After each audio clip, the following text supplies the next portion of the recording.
মুসা নবী আলাইহিস সালাতু ওয়াস সালাম আল্লাহর দরবারে দোয়া করতেছেন, চোখের পানি ছেড়ে দিয়ে কওমের লোকদেরকে নিয়ে দোয়া করতেছেন, যা আল্লাহ জমিনের মধ্যে তোমার রহমতের বৃষ্টি দান করো। আল্লাহ কোরআনে আল্লাহ পয়গম্বর হযরত মুসা নবী আলাইহিস সালাতু ওয়াস সালাম কে জানাই দিলেন, ও আমার পয়গম্বর, আমি বৃষ্টি দিব না, কেননা তোমার মজলিসের মধ্যে এমন একজন আল্লাহর নাফরমান বান্দা আছে,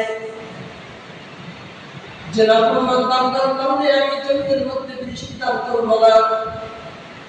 যতক্ষণ পর্যন্ত তোমার মজলিস থেকে ওই নাফরমান বান্দাকে বের করে না দেওয়া হবে, ততক্ষণ পর্যন্ত তোমাদের এই